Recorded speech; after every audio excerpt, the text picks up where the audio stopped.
We might as well go. It's 10. Yeah. So we're gonna get started, you guys, and we'll let people come in as they come in. Those that don't, they don't, and this will be recorded as you guys are seeing. So we will get the recording out to everyone. My goal here is I'm gonna probably go fast on some of this stuff.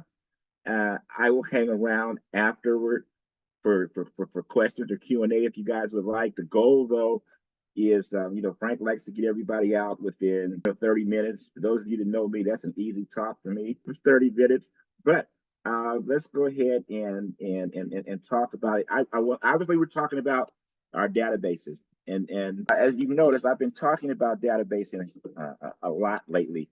And I think that your database is going to be even more important in the market that we are going into, in the market right now that obviously has some challenges to it for the amount of sales that we've had going. And then obviously from the changes that are being made to how we'll be explaining our commissions and showing value.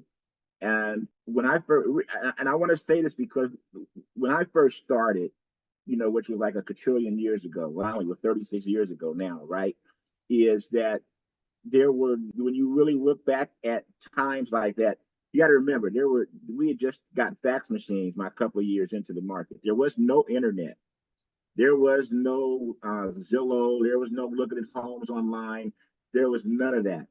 So you really had to, you either were consistently out, quote unquote, doing some progressive prospecting. You're knocking doors, you're hitting phones, you're hitting expires, blah, blah, et cetera, et cetera. So without any training, without any help, and just, using some common sense, I had decided at that point that I wanted to hopefully market, add value, sell, et cetera, to the same people I could all of the time, because A, it didn't cost me nearly as much money to acquire them a second time if I just kept it. You kind of like, you guys may have heard me say this story, and it's funny because I see some of them doing it now. But just imagine if your cell phone provider, AT&T, T-Mobile, whoever it is, what if they just called you up out of the blue one day and they said, you know what, Yolanda, you've been a great customer of ours for the last 10 years. So we just want you to know that we are reducing your phone bill down to a promo that we have that we're giving new people.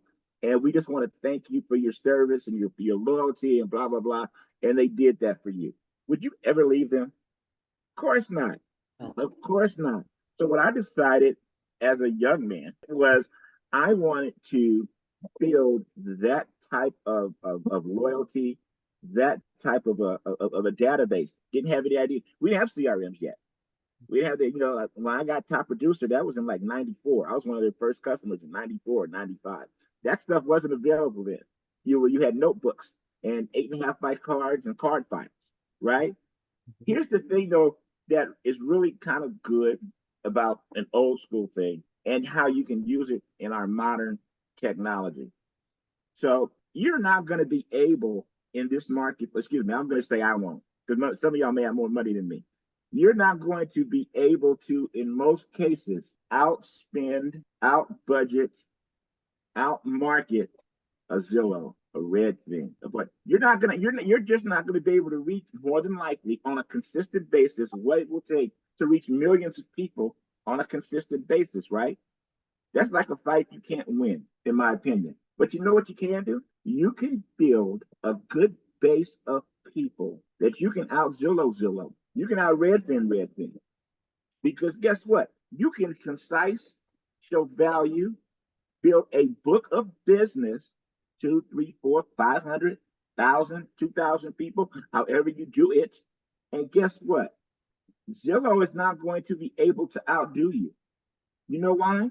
Because people will still go to Zillow, but you know what they're going to do when they go to Zillow? They're going to look at it and they're going to call you to find out if it's true, if it's not, can you help them? So now you're using Zillow. Now Zillow, instead of Zillow using you, you're using Zillow. They're going to go to Zillow. They're going to go to all of these other places. They're going to look at their stuff, et cetera, et cetera. And then they're going to call you. And they're going to say, hey, Leanne, we just saw this property on Zillow. I can't believe this property is priced at this. Is that real? And then Leanne gets the opportunity to say, you know what, let me check with it. I've got some direct connections. I'll get back to you in a few minutes. Now you get the chance again. You're the expert. You're the person I trust. You're the person that's loyal to me, et cetera, et cetera. Now, what I will concede this. I wouldn't have conceded this 5 or 10 years ago, but I'll concede it today. There's one thing that you, in my opinion, that you really can, if you have the ability to do it, use a Zillow or something for, is you can pay for leads. And I want you to understand that I don't have any problem with people that do that. I'm just getting a net margin and not gross margin. I don't have a problem with doing that. But guess what, though? You can do, particularly if you don't have a database. And particularly if you think nobody in the world likes you, you can't talk to nobody, you ain't got nobody you can put in your system, right? Well, you can use a Zillow or a Redfin to build your database. That should be the purpose, in my opinion. We're talking elders' opinion on everything. My opinion is that you can use those services to help build your database, but eventually you wean yourself out of that. You wean yourself out of it. Because if you think about it, Zillow, Redfin, all these people, they're third parties. What they are doing is they're giving you back leads you already should have. They're giving you back your own people, right? So, but what if you use them instead? So, what if you use them? You funnel people into your database. You build your database so that over time you can have this book of business that you can continuously work and get not only now business but later business, and you can continue to find business. I've been working the database now. Honestly, I'm I'm not as good as some, better than others, but I've been working the database honestly, knowing that I was working the database 30 years. I mean, I haven't sat an open house I haven't sat a Sunday open house in, I don't know, 20 years, Saturday, all that. I all of a sudden was able to control my business. Sometimes you'll look, for those of you who are saying from that if you file some listings or sales or some things that I'll have or that we'll have, you'll see that I'm quote unquote out of the area a lot. Why am I out of the area a lot? Because I didn't marry myself to a location. I married myself to a database. So where my database goes is where I go. And if my database, people have asked me, like, for instance, in my location, you said you do a lot of business in Palmdale over the years. Done a lot of business in Palmdale and Lancaster. I have never sent one just listed, one just sold, one newsletter knocked on one door, made one cold call in Lancaster and Palmdale. What happened though was people that I was selling homes to that were on the northeast side of the San Fernando Valley were moving to Palmdale and Lancaster. I joined that board out there. I learned that market, and I kept marketing to my people. So my people would call me, and before you know it, that business just built it, just built it, just built it. When the market had the 2008s and all that, and the markets went down, well, all of a sudden I had these buyers that wanted to invest. These sellers that were bought, they wanted to invest. They wanted cash flow. Where was the cash flow back then? The cash flow was in Palmdale and Lancaster. I was going back out to Palmdale and Lancaster selling homes that were 60% less than what I sold the year before, 2 years before. And it was, you think about it, quote unquote, was painful in one way. But now guess what happens? That market shifted, right? That market shifted. Those same people that bought investment properties and things like that for me in Palmdale and Lancaster, guess what they've done now? We sold those properties and they moved to other areas. Most of them to LA. Most of them to LA. We got on the front side of the stadium being open. We got on the front side of the train. We got on the front side of all that. So all those people have made investments in there that are doing really well. So guess what they're going to do whenever they're able to retire, change, when a marketplace, maybe go from single family homes to multi-family homes, commercial. Guess who they call? They call me. They called me because I built that business. And you know what happens when you show value, when you build your business, and what happens for you a good portion of the time is, I would bet you, most of you guys, that my listing and or buyer presentations are so much different than what a lot of people are experiencing, depending upon how they're getting business. I can't remember when the last time anybody asked me what my commission rate was. I mean, I put it on everything, and they don't ask me that. That's not a question that I get. I don't get a question of how long my listing agreement is. Most of the time, I don't get an argument over the price. We get range, we talk. I don't have those arguments, but you know why? It's because I built up this book of business and it's loyalty. Now, what I will tell you, and this is one of the mistakes that I did make, It's because I was not buying any leads. Or that eventually, if you're going to be in this business for a long period of time, guess what happens? Your database does change. You know, you have unfortunately we get older. You have people that pass away. You have people that move out of California. You have people that do certain things and blah blah blah. If you know, life goes on, right? So you still have to keep feeding that database. You have to keep feeding that database.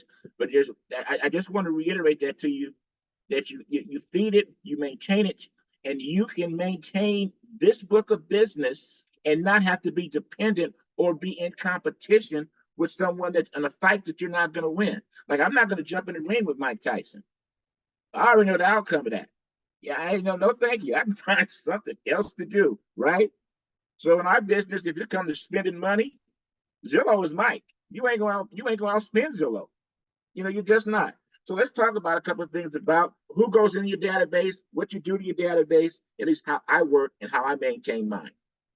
Now, there are plenty of things you can do, and I would tell you to adjust. One thing I would tell you to do with your database and anything else is to adjust to things that you like to do and things that brings them some sort of value. So, first of all, who goes into your database? Who goes in your database? And your database, and we're going to talk about this too, will be categorized in different ways. So let's just talk about the first of all, who actually goes into your database and will get on the side. You're going to in your database, depending upon what you're doing with it, you will have OKW style. You have have mets and haven't met. Mm-hmm. So meaning people that you don't know, mm-hmm. but you want to get people that you don't know to people that you do know. Because the people that you do know are the most important parts of your database, right? Mm-hmm. So here's rule number one to be in my database. If I call them or text them, eventually they'll answer the phone. If I send them a referral of something that they need or something that they want, and someone calls them, they will answer the phone because they know who I am. So if there are people that you have in there and you send them letters and you're marketing to them, except I'm not telling you to do or not to do that, but I'm going to tell you the most effective part of your database is they need to know who you are, right? I'll also tell you this, is that when you're turning the people you're putting in your database and or you're turning them from a haven't met to a have met, you want certain sources of information. Obviously, you want to know their name and phone number, of course, but you also want their email address. You also want their regular address, their spouse's information if possible. And one of the most important things that I think that you can do right now is get something on them from social media. If they're on Facebook, you want to make sure they become your Facebook friend. Your Facebook friend, and if you don't want people in your personal, then you set up your business page so they're on your business page. But you want to have a way of reaching these people where they can see you all the time, because obviously we all know we do it personally and people do it to us. They quote unquote troll. They don't necessarily like your post. They don't necessarily respond to your stuff. They don't necessarily get back to you until they need you. I mean, how many guys have gone on and you'll post some stuff on and we'll just use Facebook as an example. You'll post stuff and all of a sudden you'll run into somebody in person, and maybe you know them or don't know them really well, but they'll speak to you and they'll pretty much tell you your whole life story for the last 6 months. And you're thinking, damn, how did they know that? Well, they know it because they're watching you. They might not be responding, but they're watching you. You're getting free advertisement. You're building free branding. You're building free stuff with these people because they're more concerned with your life than they are their own. That's their TV. That's their YouTube. That's their thing. That's their Netflix. You are somebody's Netflix, right? So why not put on a good show? Why not put on something that has some value that can bring people to you? So that's one of the things that I would tell you. I also believe that you need to time block per day times that you're going to get into your database. And in my opinion, because to me, this is still lead generation time. In my opinion, it should be first thing in the morning. Why is it first thing in the morning? If I'm going to make calls, there are more people home at 6 o'clock. If I'm going to this, why first thing in the morning? Well, reason number one is because in the morning, you have the most energy in most cases, right? In most cases, none of us, myself extremely included, love to get up and quote unquote lead generator prospect. I have not found anybody yet that tells the truth and tells you that they wake up just, I can't wait to call expires this morning. Yeah, okay. Well, I can't wait to go knock on 50 doors today. Sure you can. Now, it's a necessary evil. It's part of what needs to get done. It's part of like working out. If you're an athlete, you know what? I can't wait to go to practice and run them hills and go to, yeah, that's not true. Everybody wants to just play the game. But you have more people that are more dedicated to what they're trying to do to achieve whatever it is they want to achieve. So you have to time block that time. You time block the time of when you're going to work in your database, and it's boring. You guys have heard me say this before. Real estate, the only thing sexy about real estate is the check. All the other stuff leading up to it is work and or boring work. And unfortunately for us, and again, myself included in this, is that we're independent contractors. Nobody can tell us what to do, and we don't have to do anything. So guess what? An awful lot of the time, we choose not to do anything, right? So if you were going to go to Home Depot and they were going to have you work 9 to 5, you'll work 9 to 5, you'll cuss, you'll fuss, you'll do everything, but between 9 to 5 to get that Home Depot check, you're going to work. You treat yourself that way. Treat your own business in the same manner. So for me, I time block my time. Now my particular time normally is between 8:30 and 10 or 10:30. I do that Monday through Friday. Now, I am not as concerned about what you consider a touch, other than the fact that you're getting into your database. But I'm going to talk to you about, at least for me, what is important in regarding how I touch and how many times I touch. Okay. Now, I have increased the amount of times that I'm touching people over the last 6 months or so, maybe up to a year. And why I increased the amount that I touched is because what I am seeing is, since there are less transactions being done, and since there is more people trying to get to the leads, and then there's more rhetoric out there with what's going on, the death of 6%, and realtors are gone, and AI is going to take over, we're going to all be buying homes from robots, and all the other stuff that you hear, right? Well, I want my people to know that I'm here. I want my people to see that I'm working. I want to see my people that, like, just out of curiosity, you don't have to answer, but how many of you guys, when you sell a home, you do just listed, you do just sold homes, you just sold properties. And how many times when you do just sold, do you only send around, because most of us have been taught this, what if you only send around to the particular neighborhood that you just sold a home to? And that's all you do. I'm not saying you shouldn't do that.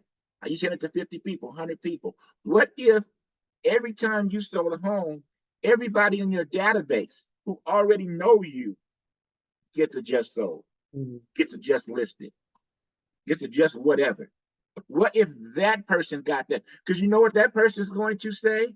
That person's going to be thinking, my realtor, Michael, is working. Man, he is doing it. Next time they see Michael, they're going to send him a message that, man, you out there balling. Dude, that is fantastic. Your business is blowing up. And guess what else they're going to, and guess who else they're going to say that to? They're going to say it to everybody they know that says something to them about real estate. Somebody's going to say something about real estate, and they'll be saying like, well, I don't know. I know they said on the news it's slow, but my realtor Sharon, she keeps sending me stuff like every day, and she's selling stuff and looking at homes and all that social media stuff she do. Every time I see Sharon, she's in a house. It don't look slow for her, right?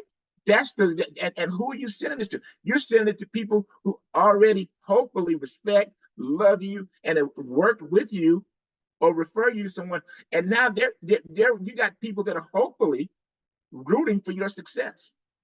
So now, out of the blue, when Leanne calls one of her past clients and say, hey, how are you doing? Perfect conversation, how are the kids, but whatever the conversation doesn't have to be, I just sold another house. They're going to say, oh, we know you're doing really well, Leanne. We just thought that you just sold a house that you sold it for $20 million. And then, man, you're doing really good. So they're going to tell you that. All you're doing is you're just reiterating and showing them that you're giving other people value, because they're going to keep your name in other people's mouth. The other thing about a database, who goes in it? So number one, I categorize my database. I have, and I'm actually going to redo it, because you should relook at this at times. But I have a top 25, I have a top 50, I have a top 100, and I got everybody else. Because unfortunately, or fortunately, however you want to put it, if you're playing for the Lakers, LeBron James is going to get more perks for you than if you the guy on the 12th guy at the end of the bench. LeBron's going to get more. So who are your LeBron Jameses? Who are your LeBron Jameses? Your LeBron Jameses should be getting more. That doesn't mean that other people don't get the value from you. But if you're going to send out $100 gift card to dinner, you're going to take somebody to a movie. You're going to take somebody to a play. You're going to bring somebody to an event. Shouldn't those people that have done more to help you, your family, and your business, don't they deserve a little bit more? And isn't that more manageable? Again, we're not trying to outspend Zillow, but can you go and you can have 20, 25 people that you can actually work? Because you can have a great business, honestly. I would like just 100 people. You don't have to have thousands of people. If you work your database properly, it can be a smaller amount of people. Because remember, when you're working and you're dealing with someone, you're not just looking at them. You're looking to go 6 levels deep into the people that they know. Every one person for you is worth 6 people. Every one person for you is worth 6 people. And if you don't believe me, all you got to do is try it. I tell people over and over, pretty much any of you guys that have seen me talk, listen to a tape, just ask me in person, what should I do? I tell everybody to do what? You need to make a list of at least 100 people. You need to make a list of at least 100 people that you know, that love you, that you love, and then you need to show them. Because remember, there are people that you know and that love you that don't know you for real estate. They don't love you for something else. And they love you and they love you and know you for something else so much. Guess what they won't do? They won't say to you, man, Yolanda, I don't know about you with some real estate. I mean, they're not going to say that. They're going to be politely behind the scene thing like, ooh, I hope she make it. We'll see how she do. Well, guess what some of this stuff I'm telling you does? What they will, well, excuse me, let me tell you, what they will do is they will refer you to someone, and the people that they refer you to is their guinea pig. They're going to see how you do with them.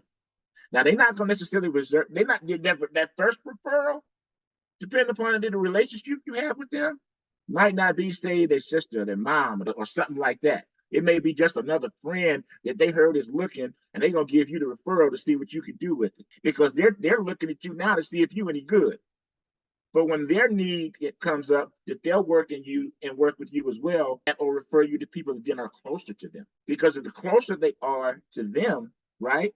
That means that if it goes bad, guess what they get to hear at Thanksgiving and Christmas and Easter? They get to hear about how tore up, how bad Elgin was, and you referred me to him. That comes up at the next 20 Thanksgivings, right?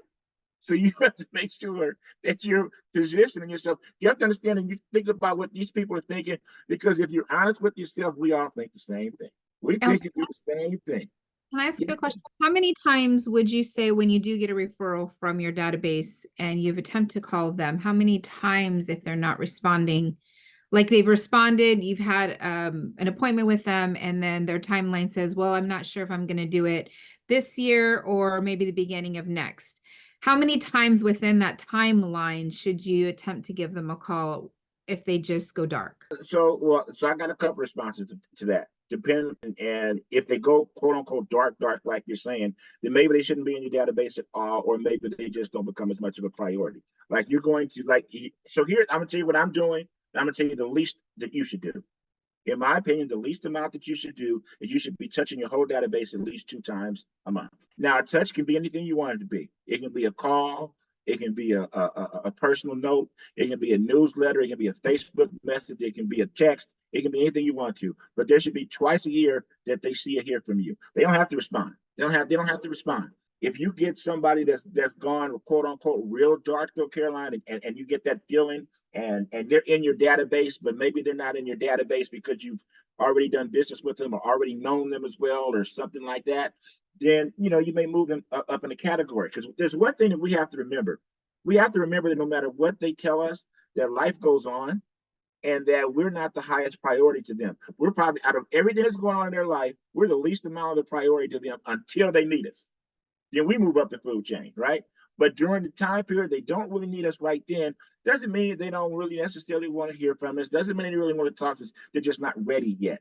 So you kind of have to decide where you want to put them in in your database. Because check this out though. If you think about it, if you're having enough conversations on a daily, weekly, monthly basis, that even for those that go dark or go do whatever else and blah blah blah, you're still having conversations, building relationships, and you're going to still be able to get you're going to still be able to get appointments, contracts, closed escrows from those people, you know. And maybe it's just not this person yet. So, or maybe maybe that's a person that you've been texting or calling a lot. Maybe that person goes just into the emails, a personal note, then a just listed, just sold, or a newsletter. Maybe they just fall back into that category. You wait a couple of months, then you happen to call them or text them and check in with them, or that type of thing. That's one of the good things about if you friend people on Facebook and stuff too, because you get to troll too. You get to troll as well. Now you can they'll post what's going on in their life, right? They post on what's going on in their life, and now you have an opportunity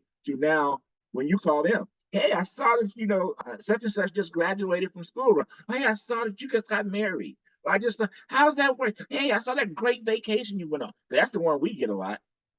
We get you guys are on vacation. The pictures look really good. Or the people joke, oh, Pilar let you come on the vacation too. That's not stuff like that. But what does that mean? That means they're following and watching me, right? That means they're following and they're noticing what's going on. So now you have the opportunity to do say the same things. As you guys, and I've gotten back into it, fell off a little bit, and I keep saying that kind of stuff to you guys because I don't want you to think that I've been here and I don't never miss days, or I don't ever screw up, or I don't get in slumps or things. I get the same thing you guys get, and trust me, after been doing it so long, sometimes I'm like, oh, why am I doing this, right? But you know what? When we start talking about touches, Facebook tells you when everybody has a birthday, if they tell the truth about their birthday, of course, right? So these people that are now in your database, if they're part of your Facebook friends, instead of, and you guys have seen me do it, instead of just on their news feed with the other, 1,000 fake friends that they have, happy birthday, happy birthday. What if you picked up on the inbox and you messaged them? And in a messenger, I say, hey, Yolanda, guess what? Facebook told me today it is your birthday. I hope you have a great day. I hope you do something special for yourself today. You should enjoy your day. God bless you, and happy birthday. Do you think that stands out a little bit more? Or what if, either on purpose or on accident, you missed their birthday? So what if all of a sudden you get a message? And what if the message says, ooh, Janet, this is Elgin. You know what? I owe you an apology, a major apology. Man, I forgot your birthday. I can't believe it. Facebook told me and everything. So listen, I'm reaching out, wishing you a happy belated birthday. I hope you did something special. Maybe you're still celebrating it. Forgive me, my bad. Happy belated birthday. Now it's after Janet's birthday. Is Janet gonna remember that? Absolutely. I ain't said nothing about real estate. I ain't said nothing about when you're moving, when you're buying, when you're selling. Guess what I just did? I just reached out and touched her on her birthday. I reached out and acknowledged that I missed her birthday. My bad. Right? So when you're doing stuff like this, though, is that a touch? Absolutely. So how long does it take you to do what I just mentioned? It's really just repetition. But what if you did that as part of your hour, 2 hour, 30 minute, whatever it is, lead generation time? If you don't think that when they need something for real estate, that they won't reach out to you, or they won't then pay extra attention to what's going on your social media, and or when somebody else needs something, they won't reach out. Even if they don't know you really well, they will say, well, you know what? I got this realtor at Elgin. I follow him on Facebook. And he seems like he's really busy. He's always really nice and positive and blah, blah, blah, blah, blah, blah, blah. So here, I think you should talk to him. Now, I get that a lot. I get that a lot. And again, it's brand building. Because when it's brand building, and you going out to restaurants, and I mean, you go out to stuff, and you see people staring at you. You're staring, and you thinking like, where I grew up from, you don't stare at folks like that. What you staring at, dude? And they're trying to figure out where they know you from. They know you from Facebook. They know you from YouTube. They know you from that type of stuff. They're just trying to figure out who it is and who you are. So, anyway, one of the things that I want to develop is, so let's go back to this. So back to touches. So yeah, I believe that you should touch them at least twice a month. Because twice a month is very easy. Okay. Truthfully, and again, this is a KW thing, and I did it for years, and I think it works. You should touch people 3 times a month. You touch people 3 times a month, 36 touches. They got a whole book they did on that. 36 touches. That's in a Millionaire Real Estate Agent book. And beside, and honestly, if you have never read the Real Estate Agent book, I think it's a book that every real estate agent should read. I do. I think it's a great book. I think it's a very, very good book. But anyway, I have upped it where I'm doing 4 to 5 touches a month. I'm doing 4 to 5 touches a month to the people in my database. Now, the first thing that I get from people is that, oh, that's too much. That's overkill. Don't nobody want to hear from you that much. Well, it depends upon what kind of touches you're doing, what you're saying, and if you believe that. How many of you guys watch television? I'm gonna assume everybody watches it once in a while. How many of you guys continue to hear or see the same commercial all the time? Do you stop watching TV because of it? Or you just wait till the commercial's over?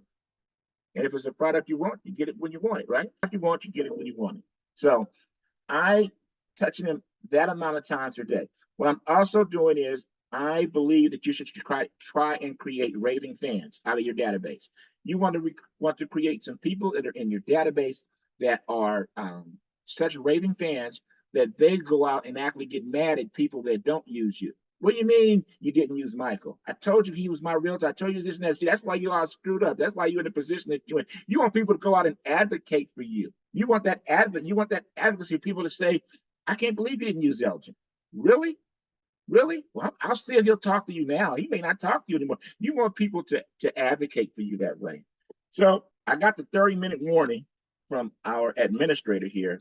So I'll say this, if you guys have questions or whatever, we can stay on the call and I'll ask questions. There's a couple things I really want to talk to you guys about really quick. As far as my database, there's a few things. You guys heard me say this before. I really believe in the 5 rule. 5 meaning that there's 5 things that you should be doing each and every day on your touches. So for me, 1, write 5 personal notes. 2, with the birthdays. 5 birthdays, you're going to get them. 5 birthdays a day, right? I'm sending out 5 CMAs a day, written, and I'm not just putting them on Facebook and just go to my value, see the value of your home. I'm actually sending out every day. I do on RPR. I'm putting them, mailing them, putting some information in them.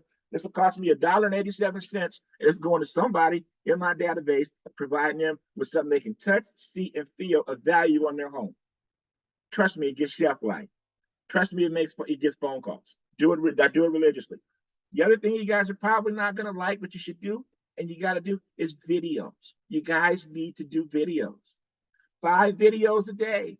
Or put videos out there so that you got some content. If you really want to get out there, get your YouTube channel. Look at mine sometime and you'll see all the screw ups, but everybody still knows it's me. They still know it's me, right? Because that's what you want. You want brand awareness. Now you're touching people, but you're not overwhelming them like they're calling them all day. And trust me, when you do videos, you know what happens? People don't look at your video maybe that day, but they eventually do. And if you use a service like a BombBomb or something, or some of the stuff like Michael uses and that, guess what else they do? They may not look at it, but they see you, and that's another touch. It's another touch. And how much money did it cost?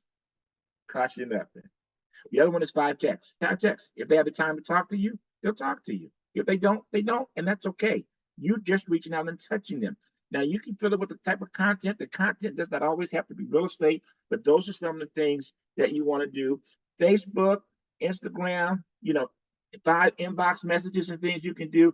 Needless to say, if you can make 5 calls a day, and that 5 calls does not have to be a specific lead that's ready to do something now. Something in your database, you just call and say, hi, how's the family? How's this? How's that? Maybe you're calling one of your affiliates, one of your vendors. How's it going? How's business? You're getting more information, because those are things that we don't do as realtors. Because guess what? All your vendors buy and sell something. How come they don't choose you and they choose another realtor? I don't know. I've got an escrow officer that's done, I don't know, probably her family's done 8, 9, maybe 10 deals, over the last years, personal deals with us. Busy escrow officer, she can call anybody she wants to, has called and allowed us to service.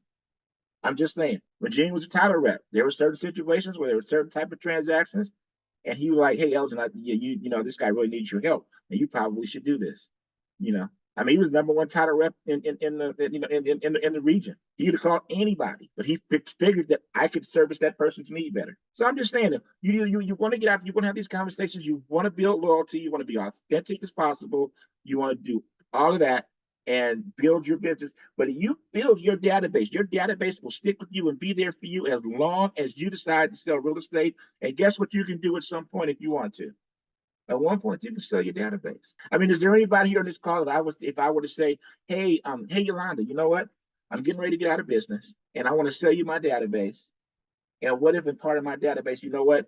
We come up with some dollar amount. It doesn't have to be excruciatingly high, but we said after each deal, for the first 2 years, I want a 50% referral. After that, we'll drop it down to 20%. I want a 20% referral out of everybody that's in my database that's already producing X amount of dollars to us on the real estate value. Will one of you guys consider doing that?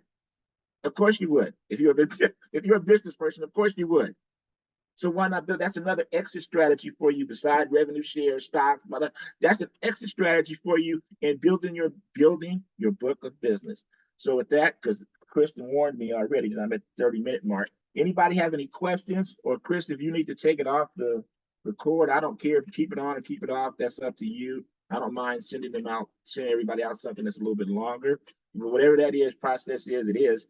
But anybody have questions, whatever it is right now, feel free to ask, and I'll hang around here for a minute or two or three.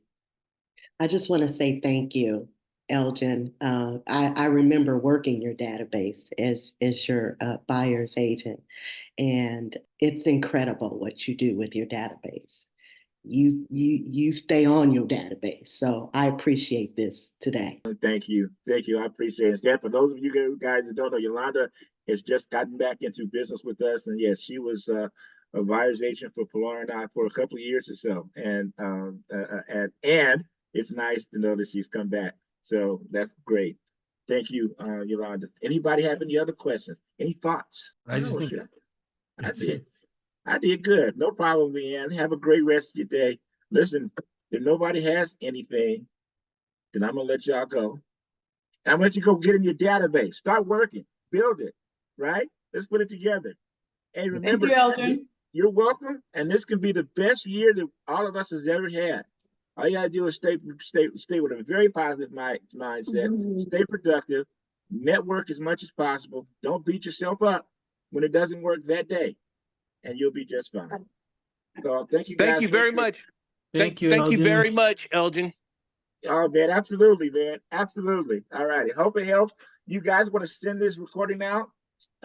It will get sent out to you as well. If you want to send it out to other people, if you need to use it for a recruiting tool, you want to send it to some people from some other company, whatever. I don't care. I look the same, talk the same, and have the same thing to say if they reach out. All right?